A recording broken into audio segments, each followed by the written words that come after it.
listening to The Doctor's Corner with Dr. Kline and Jonelle Elgaway.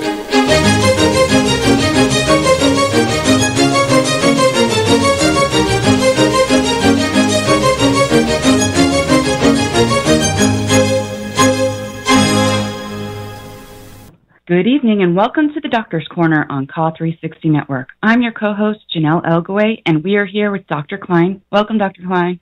Good evening. Good evening. If you have a question tonight for Dr. Kline, please call in at 415-915-2291. You can also chat live with our audience on our YouTube channel, Conspiracies Against Wellness live stream. So, tonight, we are going to focus on the ABCs of addiction. But before we do that, Dr. Kline, is there any recent or breaking news that we need to know about? The latest news is it does appear that the White House is trying to organize groups of people to review the CDC regulations in spite of the fact they're not stating that they're reviewing them. So this is a very positive thing. Don't have a lot of details because I think what they're trying to do is maybe work a little bit behind the scenes. This is touchy. They've got a federal agency that basically was out of line. Yeah. You know, each federal agency, as we've talked before, has a mission statement and they do certain things. You just don't do what you want to do. You know, the Agriculture Department doesn't build nuclear submarines for a reason. You know, because Congress has set up these agencies to do certain things. Only the FDA can pass any kind of rules or even suggest any rules or do anything concerning prescription drugs. So the CDC is out of line because they suggested things that were contrary to the FDA guidelines. And that's a no-no. Right. I mean, you can claim that it's voluntary or whatever, but the title of their paper was Opioid Prescribing Guidelines. Opioid Prescribing Guidelines. Yeah, that's using the word prescribing is an FDA prerogative, and nobody else's prerogative. So no matter how they couch it, they've done the wrong thing. Right. So we'll see. Well, did they say like when that will come out or when? No, it's kind of vague right now. We're still trying to get more details on it. But it's the stuff I've read sounds very positive. They're really going to look into this. I think they finally realized that, you know, we got a really huge problem with people being cut off. It's just amazing to me. This has gone on for 2 years, and nobody's tried to do any studies to see how many people are involved. Mm-hmm. You know, we've done informal polls, and then they say, oh, it's just a Twitter poll. You can't go by that. And then your poll would be, oh, we haven't done one yet. So, you know, I mean, Twitter polls are, you know, they're informal, and it gives you an idea. And if the Twitter poll looks funny, then somebody needs to go out and do a formal poll. Right. You know, it's a huge problem. There's no question about it. So tonight we're going to be focusing on, again, the ABCs of addiction. One question when we've brought up addiction in the past that the audience asks is, why is it so important that they learn about addiction, especially if they're not addicts? Yeah, back in the 1950s, if you talk to people from that era, the communist hunt was really nasty. People lost their jobs. People in Hollywood were blacklisted. People didn't write and act for 10 years. The problem was nobody knew what a communist was. So if you're being accused of being a communist, you need to know what people think it is. And so people had all kinds of suspicious ideas, people sneaking around, holding secret meetings, trying to overthrow the government. Again, it was the fear of the unpredictable. See, and that's what we're faced with today. So if people in pain are being accused of being addicts, then we need to know more about addiction. The two go hand in hand. So what I have put together based on my 40 years of practice and doing a fair amount of research over the past year, one of the biggest mistakes we're making is talking about addiction. That's like talking about pneumonia or diabetes. What do you mean by that? Like, what are we talking about within addiction? Well, in other words, we're using the word broadly when we should be thinking about it more specifically for subtypes. If you talk about diabetes, you've got childhood diabetes. It starts when kids are 6 or 7. They have to have insulin to survive. You've got adult diabetes, and insulin is plus or minus. You don't necessarily need it. This starts later. The two are both diabetes, but they're very different diseases. Yeah. So you can't make generalities about diabetes. They are similar but different. And that's the way it works when things are in groups. Pneumonias, there's viral pneumonias, there's pneumonia with tularemia, there's pneumonia with plague, there's pneumonia with tuberculosis, there's viral pneumonia. So with addiction, there are different types. Mm-hmm. And you're hearing it here for the first time on the planet. So I am proposing, and will be writing shortly, a classification system for addiction. It is not appropriate to talk about addiction, just as it's not appropriate to talk about diabetes. You need to know the subcategories. So what got me started was I watched a YouTube video of a young man who was smoking and selling marijuana pretty much all day long for 2 years. So is this man addicted? Of course. But addicted how? Right. Maya Salowitz wrote a book called The Broken Brain, and she talked about her addiction. She was at one point shooting intravenous cocaine 40 times a day. So she was addicted, but she was able to stop.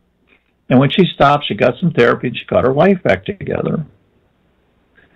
Alcoholics, some of them go and binge on weekends and drink, 16 cases of beer and fall drunk, can't remember anything, and Monday morning they go to work. Mm-hmm. People smoke. Go ahead. If you have an addiction, is it possible to ever overcome an addiction then? Well, that's why it's important to understand the different types. So we're going to call this first type Type A addiction. Okay. Type A addiction involves substances, primarily amphetamines, marijuana, alcohol to some degree, and cocaine. Those are all done by choice. So people say, oh, it's your choice that you're addicted. It's true if you have addiction type A. Now, is addiction type A a brain chemical disease? It is, to an extent. It's the same blood chemistry systems that occur when people undergo behavioral change. This is the person who, you give the kid M&Ms and they perform better. This is the typical kind of reinforcement that you think about during the day that we use to raise children and such. So there's that kind of brain chemistry. Most people with addiction A don't want to stop because, as Kelsey Grammer said when they asked him why he took drugs, he said, because I feel really good. So do people... do you feel good with all addictions, though? All three? No. See, that's why. Let's stick with addiction A. Okay.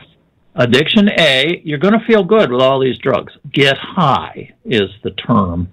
By the way, that is not a medical term. Okay. Getting high is a social term. So presumably when people smoke marijuana, they get high. If they, cocaine, amphetamines, and alcohol, you get high.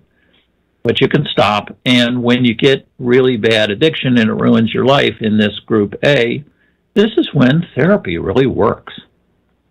The example that I used was the man who smoked weed for 2 years. He started out when he was a teenager because he discovered he was gay. And he had a family of strict Christians. And so he was caught on the horns of a dilemma.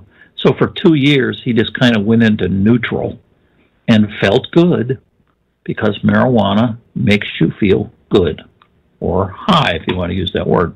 So he goes to therapy, 30 days worth, comes out, and the guy picks him up in a taxi, says, you got to go to the halfway house because 90% of you people relapse. And he said, I'm not going to relapse. I'm fine. The reason he wasn't going to relapse is he's got addiction A. Okay. Now, so what's addiction B? Addiction B is the junkie. Addiction B is the brain, the serious brain abnormality, the genetic brain abnormality. Something is wrong with the opioid receptor center in your brain that would normally work for your own endorphins, but somehow it's screwed up. Okay. There's a genetic malformation. It's just basically screwed up. And so what happens when you take an opiate, by mouth or IV, you suddenly get a euphoric response that is totally unbelievable. A much, much more intense euphoric response than you'll ever have in your whole life. They say the most intense endorphin experience is after a woman has a baby. And I've seen it. It's amazing. After all this pain, all of a sudden the pain is gone. And the mother is just flying high. That's the most powerful of all your own endorphins. But according to people who become addicted with type B, opiate, junkie addiction, they say that's nothing. These highs are so amazing, it's just hard to describe. Yeah. I talked to one addicted guy in Portland, Oregon, who had a $122,000 a year job. And he was addicted, but he was parceling out his street medications, and he was doing okay. But he got caught by the police. He had a baggie, empty baggie, and inside the baggie they did chemical testing and had heroin inside. So he was charged with a Class C felony, having a bag. But he lost his job. So type B addiction is the serious, typical addiction we talk about, but it usually starts by accident. Okay. This is the type of person that may be a type A, running around trying marijuana, trying cocaine, having Would fun. Would tobacco be type A too? No, actually, tobacco is type B. Okay. So this person may be running around, and what happens a lot of times, either the doctor, as you hear about all the time, even though those are very, very rare news stories about young people dying and very tragic, it's still very rare because they become accidentally addicted. The doctor's giving them a prescription, or the high school kids go to parties, and there's nothing but drugs at these parties. I don't know. People have their heads in the sand. When high school kids go to parties, everything is there, and it fluctuates according to what's on the street. Right. So if you try an opiate and you don't have this abnormality in your brain, you don't have the genes, you just get drowsy.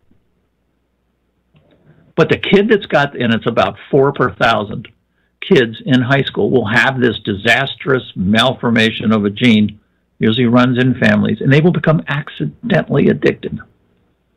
One of the addicts that I talked to when he was 14 had 3 beers. Well, kids drink beer. Not him. He had an experience, he said, was just life-changing.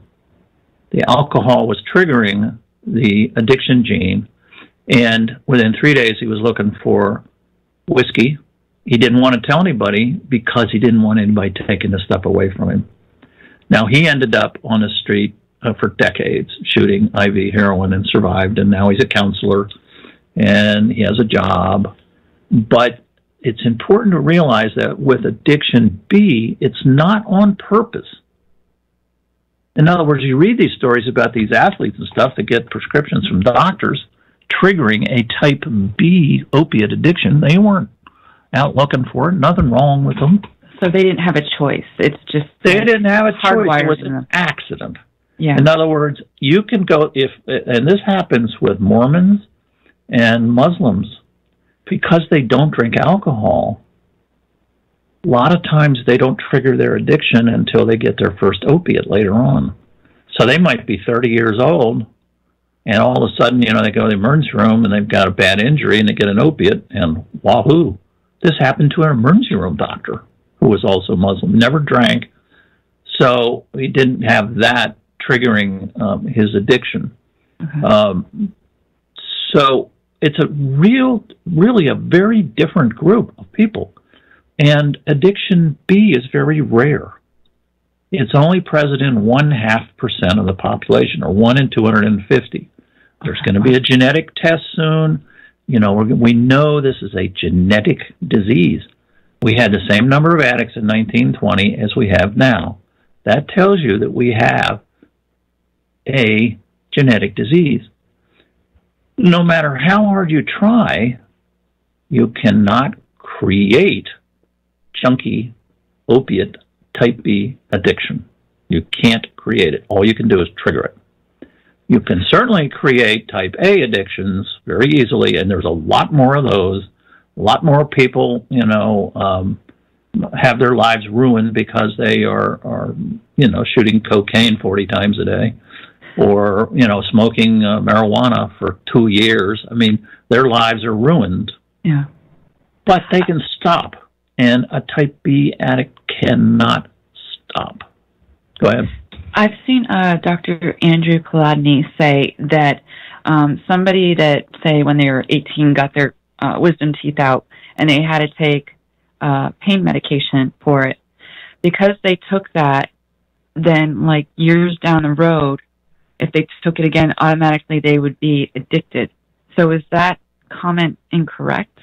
I have not come across that in my experience of 40 years, and I have not come across that over the last year of my research into this subject, which has been pretty intensive. I've been working on this every single day. I see no evidence for that.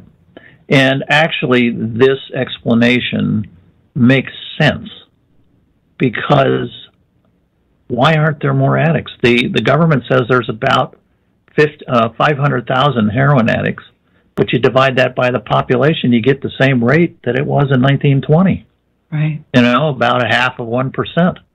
So then the government kind of has made up a new disease called opioid use disorder.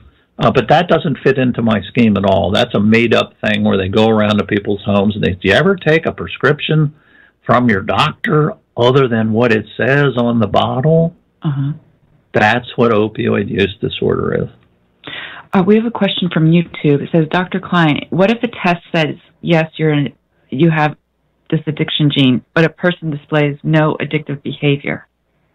Well, there's no test that's ever perfect. That's one thing you always learn in medicine. And right now there are genetic tests available, but they're no good. So don't rely on what's going on now. The new tests are coming out. They're based on more what are called polymorphisms. Polymorphism is when the scientists figure out exactly which genes are screwed up. And it's never just one. Some diseases, it's just one, like hemophilia. But they're up to 18 genes now that they know are wrong. They're inherited. But like with diabetes, if your family has diabetes, doesn't necessarily mean you're going to get it, and vice versa. So, Albany Mountain Homestead asks, I don't understand how having parents with addiction automatically sets up their children for addiction. And you were just kind of answering that. So could you... It's genetic. In other words, if both parents have diabetes, the chance of a offspring having diabetes, if I recall, is about 30%. Right. So it's not 100%, but it's 30%. So it's these genetic things are what they call reduced penetrance. In other words, the gene doesn't always manifest itself, even though you have it. If they do your genetic testing and they can see it, it hasn't manifested itself. So genetic diseases are not Mendelian, who the friar who did the peas, he could always predict what his peas were. But you can't do that with human disease. And diabetes is a good example. It's very parallel to type B addiction. In other words, there's a very powerful family relationship. If you ask most addicts if they got addicts in their family or alcoholics, which we'll get to in a minute, it's surprising how many say yes. We have a few calls. A caller from area code 980. What's your name and what's your question for Dr. Kline? Hey, so this is Jessica, and I have a question, and it was really involving the whole, parents having addiction. My mother and my father, they both smoked, but my mother was an alcoholic. My father was not. I know I've heard he drank when he was younger, but I know he quit. Now, personally, I stayed away from alcohol just for that reason. I saw how my mom was growing up. I didn't want to be that way. But as far as any of the other drugs, I watched as family members and friends, they go through that phase where I guess they like this drug or that drug. I've never had that urge or inkling, or I've never understood how people can get addicted to marijuana. So, is it like you said, where it can just pass over, or is it because I choose not to engage myself even anywhere near that behavior? Yeah, people people make the decision that they want to go have fun with drugs. So people make the decision they want to go and drink Go ahead. Sorry about that. That's okay. I didn't mean to interrupt. Some people decide to go drink beer all weekend, and some people drink 6 bottles of wine at a party. Those are all choices people make, and people make choices to take illicit drugs. The most dangerous drug in the United States is alcohol. Alcohol causes the most serious crime, and it's responsible for 250 deaths every day. Now, you hear that opiate addiction causes 60, 70, 250 for alcohol. So, we got to be careful about throwing stones when you live in glass houses. But, yes, people do make a choice. See, that's what's different about addiction B. People don't necessarily make that choice. It can happen by accident because they're out fooling around taking a bunch of drugs at a party or the doctor or whatever. But it's not the same thing. People don't go out looking to be junkies. If you ask junkies, and that's what they call themselves, if you had to do it all over again, would you want to be like this? And most of the ones I've talked to said no. Whereas if you talk to people that are smoking marijuana every day or drinking a lot of beer on weekends or snorting cocaine, you say, if you had to do it all over again, would you do it? Most of them say yes. So 2 different groups of people. One is a serious medical disease, type B addiction, and should be treated by doctors. Type A addiction is a more social thing. People do that because they feel crappy, and all these studies that you read about mental illness and being sad and depressed, that's type A. It is not type B. See, that's where the confusion arises when you start using the word addiction without describing it as addiction A or addiction B.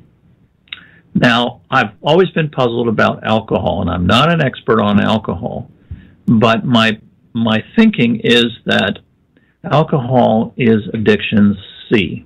Now, this is not every person who drinks a lot of alcohol. This is the person that cannot go more than 4 to 6 hours without a blood level of alcohol.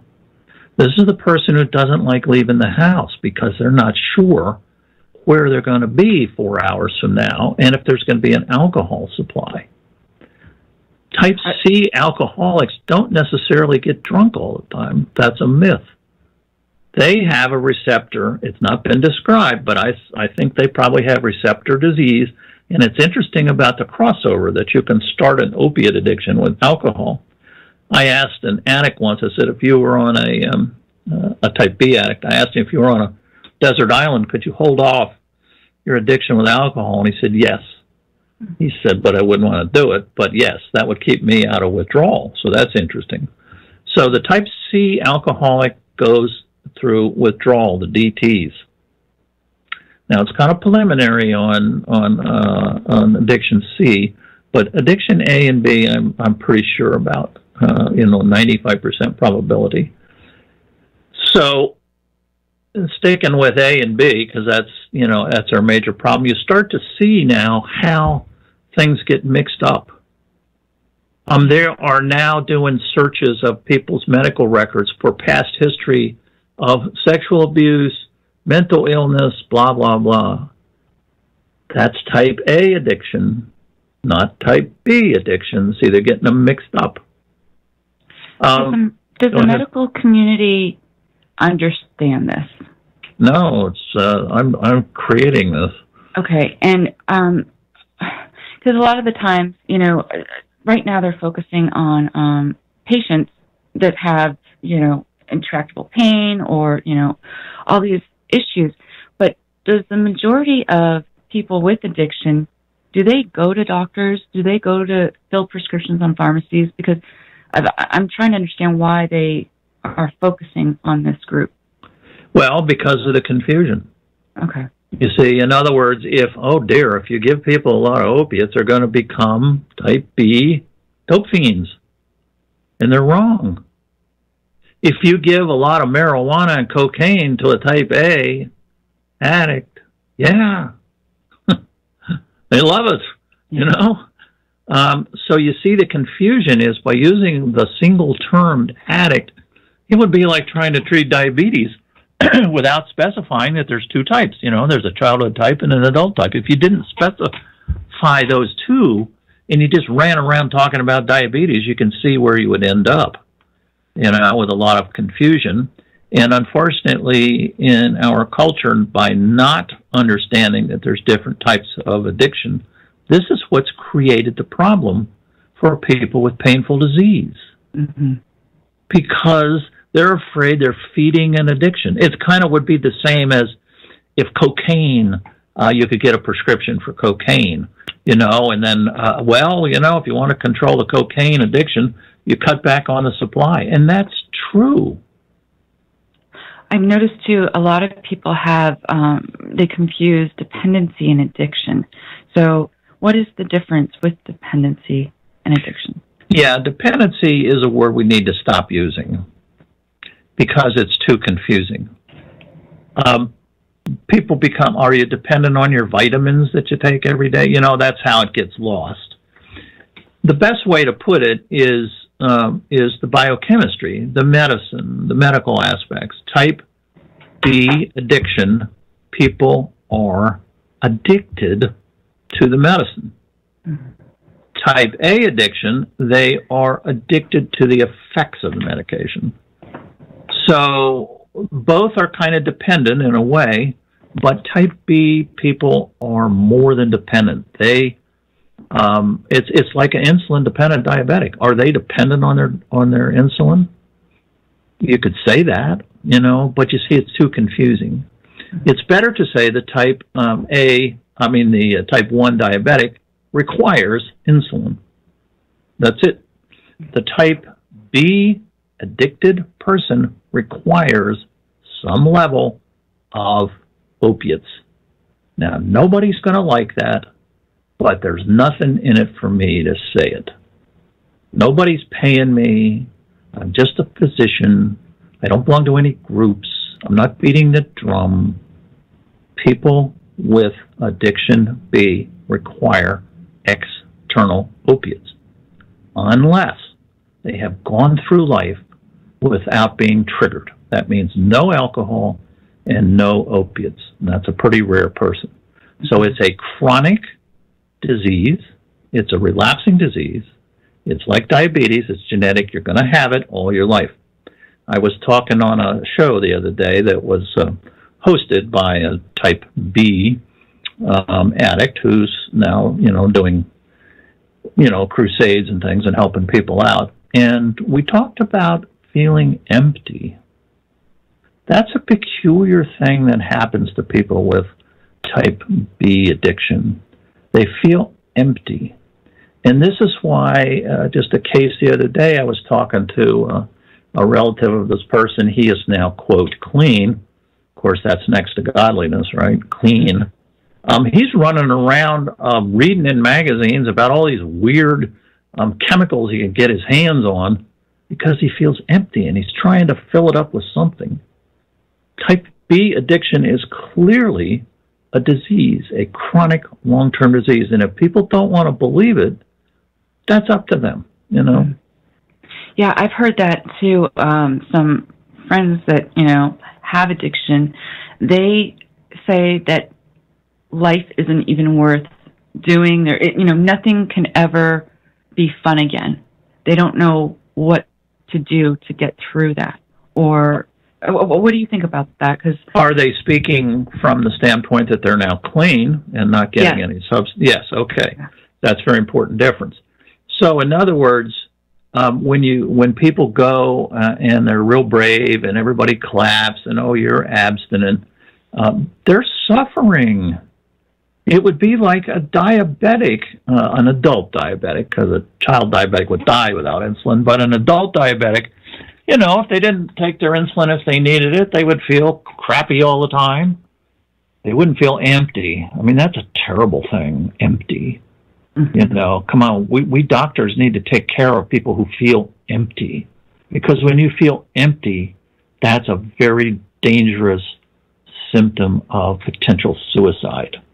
So that's something we always watch for as doctors, when people just say there's nothing there. Mm-hmm. I mean, that's a scary thing for us doctors when we hear that. So here you have the potential. Do you know that 14% of the, quote, overdose deaths at the CDC, which of course are all overdose deaths in the addiction community, 14% of them are suicides. Wow. People don't like this. People don't like being junkies. They would, when you hear stories of people with type B addiction getting proper replacement, now what they call MAT, medication-assisted treatment, which we were doing 100 years ago as doctors, and the federal government told us we couldn't do it anymore. So now they're realizing, oh dear, maybe we shouldn't have been practicing medicine all this time. So now we're having medication-assisted treatment where we are putting back a measured amount of opiates, measured amount by prescription, not just whatever they want. And so the addicted person will now lead a normal life. I mean, to hear stories of what it's like not to be empty and to be able to lead a normal life, and no, they're not going to be able to get high, because only people that get high on opiates are type B genetic disease people. This is why if you read stories about type A addicts, oh, I was snorting cocaine and now I'm smoking marijuana and I've been on speed. Have you been on heroin? I tried it, but I didn't like it. Mm-hmm. See, that's because the type A addicts don't have the disease, the hardcore disease. Both groups are diseases, but I'm talking hardcore biochemical brain diseases that can be measured and soon will be tested. You can't test for type A addicts, type A addiction. I mean, and you can do all these social profiles and psychosocial profiles, and that's where you're going to find a lot of people trying to feel good, because we can't give them, as medical people, things to feel good, so they just go out and find it on their own. So big differences between the two. Mm-hmm. We have another caller. Caller, welcome to the Doctor's Corner. What's your question for Dr. Kline? Hi, Dr. Kline. It's Julie in New York. Hi, Jonelle. I wanted to know something. I've been trying to figure this out. I want to go back to the opiate use disorder, this new thing that they're throwing at us. Does it overrule our original diagnosis? Because mine was very invasive and long and expensive, expensive, and I was treated like a drug seeker and emotional. I have one of those diseases. I have sarcoidosis, so it mimics a lot of other diseases, and it's unpredictable. And yes, some days I need more of something else than others because it depends on how I feel, and it depends on how the disease is reacting by the day. But I wanted to know, does it overrule the original diagnosis? Because if it does, I want a refund, like $70,000. Yeah, no, the opioid use disorder, the substance use disorder, these are made-up diseases. The American Psychiatric Association has a diagnosis code for opiate use disorder, and it basically is like my definition. My definition for type B addiction is real simple: intense seeking of substance without regard for consequence.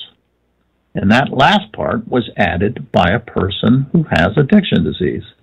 So we kind of made it up together. The American Psychiatric Association has a diagnosis of opioid use disorder. I don't know why they just didn't call it addiction. But, then it gets confused. But anyway, the American Psychiatric Association definition is pretty close to what I just said. It talks about your life being out of control. You're using substances far in excess of what you should be using them. But then it got turned around because guess what? We got a $4 billion a year agency in the federal government called the Substance Abuse Agency. Do you think they're going to get funded if they said, oh, type B addiction only occurs 0.5% of the time? So they had to make up all this other stuff. So what they're doing is they're really talking about addiction A. They have programs for addiction and blah, blah, blah, and that's for addiction A because a lot of people in the addiction A group have problems and need some counseling. But the addiction B folks, they don't need counseling. They're just everyday people. Now, they need some help because their life goes down the toilet because their insulin is illegal. Suppose you had diabetes and insulin was illegal. Guess what? You would have a black market for insulin. That's how black markets get going. So if you think that type B addicts are going to just throw in the towel and start going to church because you cut off their supply like the federal government's trying to do, I mean, who is smoking what? This has been going on for so long. I mean, the syndrome of people with their heads in the sand is just amazing. This has never worked. So with addiction B, the disease, need to go to doctors. They do in Canada. If somebody walks in your office and says they're addicted, you say, okay, so here's the medicine to fill what's needed. You're not going to get a whole bunch. You can't just have whatever you want. And then the person feels great because you are replacing the missing medication. And the doctors in the office can treat. If I did that, I'd be arrested. Can a trauma or like abuse activate addiction? Not type B. See, that's why it's important to distinguish the two. Remember, type B is accidental. So in other words, if you're feeling real bad, and I know people that have done this, if you're feeling real bad and you go out and you say, I want some heroin. So they go and they find some heroin and they shoot up and they learn how to shoot up. But they don't feel that good. They feel a little drowsy like you do when you get IV morphine at the hospital, and they can stop. So those are people who use morphine but don't have a type B addiction. Those are people that are looking for relief of discomfort in their soul. And that's going to be the type A group. So the type A group, yes, is what you just described. Albany Mountain from YouTube asked, so when someone is taken off their medications and that person goes to multiple care facilities to get legitimate pain relief, is that a seeker? No. You see, that's why my definition, intense seeking, and by the way, nicotine addiction is a type B addiction, so we'll call that type B2. And if you've known any smokers and stuff, What do? They'll pick up cigarette butts in public places if they're out of cigarettes. That's intense seeking. It's on a miniature scale, but it's still very similar to the intense seeking that happens with opiates. And when you talk to people with type B addiction disease, yes, they are looking for substance to help avoid a withdrawal, but they will tell you that it's very, very hard to describe what it is that happens. And what it is very close to this emptiness thing. It's replacing something in you that biochemically was causing you to feel empty. And it's about time we start talking to people with this disease, because we can learn a lot. We can learn a lot about this empty. Type B addicts don't go out to seek highs. Dope fiends are at their worst when they're withdrawing. When people have enough IV heroin or whatever they're taking, they're fine. You know, they sit in their rooms and doze off because they've taken too much. Or if they've just taken the right amount, they just feel fine. You know, in the book written by a physician, Dr. Grinspoon, Grinspoon, who wrote a book you can get on Amazon for $12 called Free Refills, how a doctor became addicted to Vicodin tablets. That's all he needed. He didn't have heroin. Lost his license, 5 years, into rehab, the whole story. It's a very interesting story to read because you can get into the life of a type B addict. What if I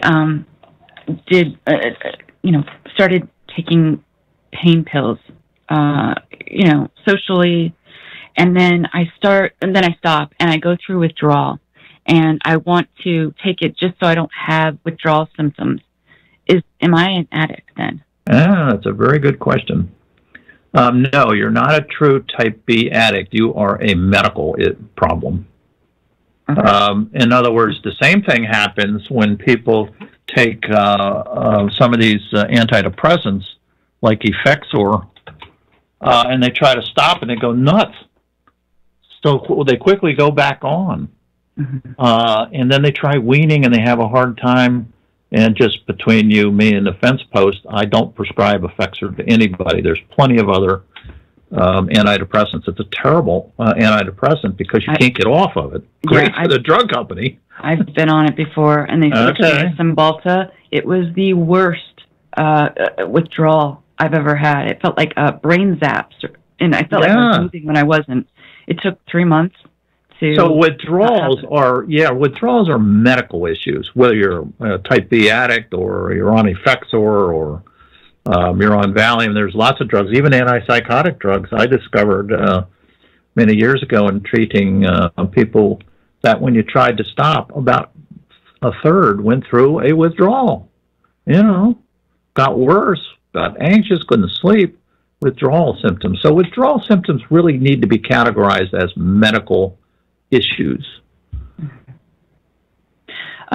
Christine Horn asks, there have been so many papers written about pain and addiction. Why government and doctors don't listen? Because they don't understand there's two types. Okay. All right. So once you have this genetic tester, and say I get the genetic tester and it says that I have the addiction gene, what happens then? Well, you have a disease, and so you come to my office, and I said, okay, you got a disease. It's similar to diabetes. You're going to have it forever, and that's too bad, and nobody wants a disease forever, but that's the way it is. I can't fib to you. And so we're going to need to treat it. And so we're going to treat your diabetes with this, then that, and if you have your addiction disease, we're going to treat you for your addiction disease. And here's what we're going to do. You're going to have to agree not to drink alcohol. And if you need an opiate, you break your leg or you have an operation, we're going to give it to you in a controlled fashion. One of the addicts I've spoke with was clean, and he broke his leg, and he had to get some pain medicine. So he knew very well that if he took it, he was going to hit the streets again. I mean, it's, you know, and I think part of that, now that I have this understanding about this emptiness, is once you get your emptiness fixed, you don't want to go back to feeling empty. See, that's the message I'm getting from a lot of people with type B addiction. It's a little deeper than we understand. Well, yeah, and I've heard that they just want, the empty feeling, and then also they just don't want to feel the withdrawal either. They just want to be normal again. Sure. But on the other hand, you know, I was out on the West Coast when the soldiers were coming back with IV heroin habits, you know, from Vietnam, pure stuff, and they all went through withdrawals. But so do people who are taking Vicodin go through withdrawals. It's miserable, but you get through it. Most addicted type B addiction people can detoxify in 5 days and kind of go through it pretty quickly. So, yeah, it's bad. It's like having a horrible flu, horrible flu. But you get through it. No, not. No. That's one thing that does not happen during opiate withdrawal. It does happen during short-acting sedatives, and that includes alcohol and short-acting benzodiazepines like Xanax and Ativan. Not so much with Valium. I actually bumped into Jerry Garcia at one point from the Grateful Dead, and he was searching intensely for quarts of bourbon, quarts. And then I heard that he went to rehab outside of San Francisco, and 3 days later he was dead. So what do you suppose happened? They took him off. You can't take people off abruptly from alcohol or short-acting benzodiazepines, but it's okay for opiates for some reason. There's never been a death recorded for sure that was just due to the withdrawal. Okay. Justine asks, what is the name of the book again by Dr. Greenspoon? Free, F-R-E-E, Free Refills. All right. And Mirtiz asks, can these tests say you have the addiction gene, but you're doing fine on your medications? If that's occurring, then you don't have the disease. In other words, we always go by clinical aspects, not by lab tests. The value of the lab test might be to make doctors realize that this is a real disease. You know, got a positive test. So somebody who's already been triggered and has addiction B, who's a junkie, you know, gets the test, and you can say to the doctor, look, you know, this is a real genetic disease. They may not believe it, but at least it's more ammunition. And if a family, see, there's family genetics. I mean, if you've got brothers and sisters who are addicted, then you've got to keep track of the whole family, so that it's much better to know ahead of time that your son, who's 10, you know, may be having a problem, and so you're just careful. And then you need to talk to people about this disease. And you would say to your 10-year-old, we have diabetes in our family. We also have type B addiction in our family.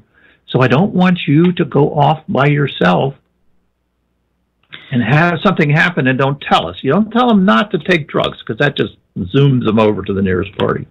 But you explain to them that if you have this weird celestial magic carpet ride from the drug, you need to let us know immediately, because that's how we diagnose your disease. Okay. Jess asks, she smokes.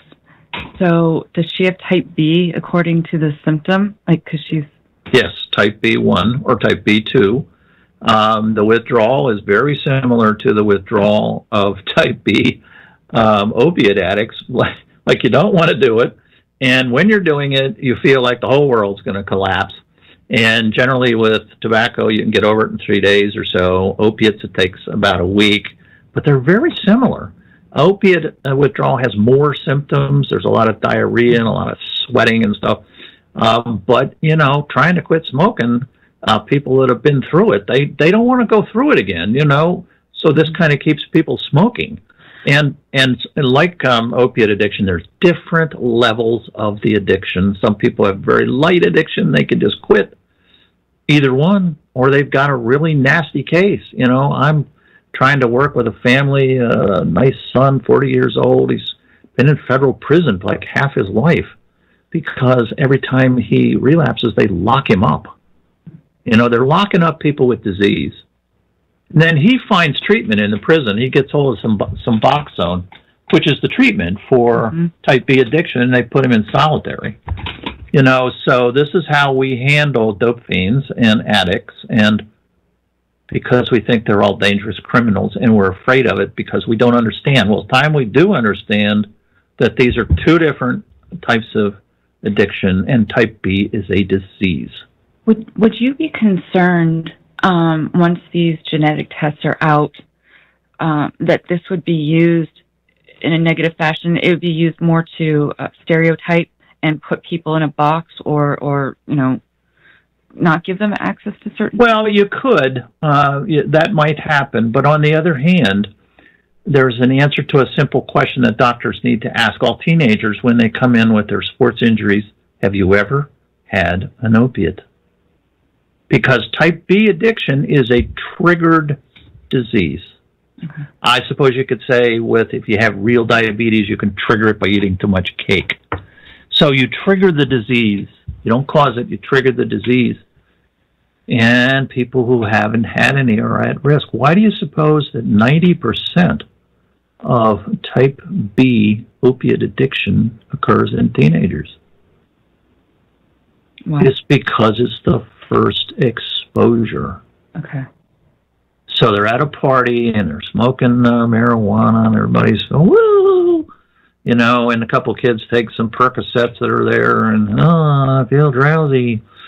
And then the one kid takes Percocet and he goes, oh my God, you know, where do I get more of this? See, that's the intense seeking. So that's the kid with the disease. And it's pretty easy to diagnose, really, if people wake up and get their heads out of the sand. Mm-hmm. I asked a high school kid, I said, you know, because she helps me in the office, so she kind of knows what's going on. I said, if you had a kid at your high school who was clearly on a magic carpet ride, would you turn them in? And she said, no. So you see, there's a lot of social barriers we have to get over. It's kind of like, you know, venereal disease and pregnancy and being gay and having AIDS and all that kind of stuff. You know, it's time we grow up and face facts and do some public health and understand this as a disease, just like trying to understand what a communist is. It's time we understand what this disease is. And when people understand what this disease is, they can start to understand why there's confusion. Mm-hmm. What are the current myths right now with addiction? The big thing is that if you take your opiate long enough, you will become addicted. But we now know that it's triggered, and once it's triggered, you got it. Once it's not triggered, you'll never get it. So the kid at the party who takes 2 Percocets and just feels drowsy, that kid is never going to become addicted. Mm-hmm. He doesn't have the genes. You see, having the genes, the symptom of having the genes, is to feel like you're on a magic carpet ride when you take alcohol or opiates. So earlier you said if, you know, we need to start getting kids in and getting them tested and then, you know, dealing with them and putting them on medication. If they have not taken anything ever and they haven't gotten the gene to start working, you wouldn't do that then, right? You would. What would you do? What kind of treatment would you do? Okay, well, you're asking good questions because, see, we have no science for this. Right. We don't have an early intervention medical program for people with known addiction disease. The only way we find out about it is they go to a party, they're on a magic carpet ride, and they start intense seeking, and then they can't afford the prescriptions or they get caught on the computers. So what do? They head to the streets. Every kid can find a street vendor, every single kid in high school. And so then they get into the street heroin, and it's impure, and God knows what's in it, and who knows, maybe there's fentanyl in it. Wouldn't it be better for a doctor to give them the stuff? Mm-hmm. Come on. I mean, it's common sense. Wouldn't it be better for a doctor to give people insulin if insulin were suddenly thought to be a horrible drug and banned? So what they do is they go out and they treat their own disease on the streets. Now, people don't want to hear this because they're stuck on this type A addiction, immoral, bad person, making bad choices. And you can put those kinds of characteristics on type A addiction, but not on type B addiction. It's a disease, a hardcore disease. So your question is very good, Jonelle, and I'm not really sure if, in other words, if you have a person who's already been triggered, so you know for sure they have the disease, then you can have certain protocols and everybody understands, and it goes on the computers that this person needs regulated opiates, given by somebody else. They even have these little machines that pop out a pill every 15 or every 4 hours. So in other words, once you know what you're up against, it's a lot easier to figure out solutions. If you're afraid of people because you don't know how they're going to behave, they might hurt you. They're not going to hurt you if you treat them. They're going to hurt you if they're out looking for more. And actually, most type B addicts don't hurt people. All they do is steal and manipulate, which is bad enough. I mean, they ruin their relationships and ruin their families because they are intensely seeking substance. 90% of people in rehab for type B addiction, where they take them off their medicines, 90% of them relapse within 1 week. Get our heads out of the sand. We're dealing with a new disease.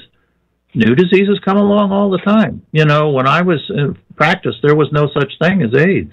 It came along when I was in practice.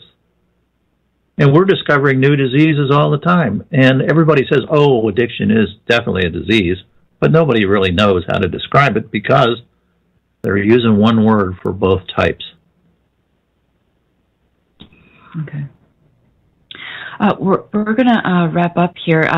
Did you have anything you would like to add to the discussion this evening? I think it's important for people to realize once they've been on an opiate medicine, they're never going to addict. Just ignore what people say because and it's also time we start to ask people, can you show me information that's true? We need to start doing reporter kinds of questions and follow-up questions. I can stand on the street corner and say the sky is falling in, but the proper response would be people come up to me and say, oh, what evidence do you have the sky is falling in, doctor? And so you'll get addicted if you're on these medicines for a long time. There's no evidence that's true. Certainly not true in my experience of 40 years, and it's not true in pain medicine doctors that I've talked to either. Big myth. Once you're on opiates, you'll be fine. Taking more opiates will cause addiction. Not true. Taking a powerful opiate will cause more addiction. Not true. Any opiate can trigger type B addiction. And as you read in the paper, most of these kids who die started out on doctor's Vicodin. So the addiction obviously can occur with, quote, weak opiates, and they aren't really weak. They're all opiates. Dr. Grinspoon, in his book, Free Refills, he started out on a Vicodin, a kind of usual and customary doctor-prescribed opiate. So all the opiates are pretty much the same. They all can addict or trigger the addiction to the same degree. So we need to get away from they can addict you. Not true. They can trigger an addiction if you have the genes. So 90% of people trigger in their teenage years, and it only leaves one person per 1,000 running around who can still be triggered. And all you got to do is ask them, you ever had an opiate? So people should stop being afraid of opiates, and they're made to feel afraid, which makes the problem of being with a chronic disease worse. Just try to relax. And if people come up with this stuff, say, show me. I'm from Missouri. Okay. Well, thank you, Dr. Kline, for joining us this evening. And thank you, audience, for joining us this evening at the Doctor's Corner. Tomorrow on Carnation, Dr. Mark Ispin will be our guest. And again, thank you for coming in this Tuesday evening. And I'm Jonelle Ugwoy, signing off for the evening. Have a great night, everyone. Good night.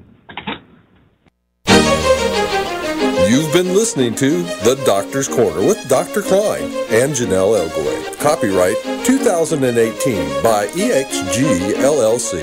All rights reserved.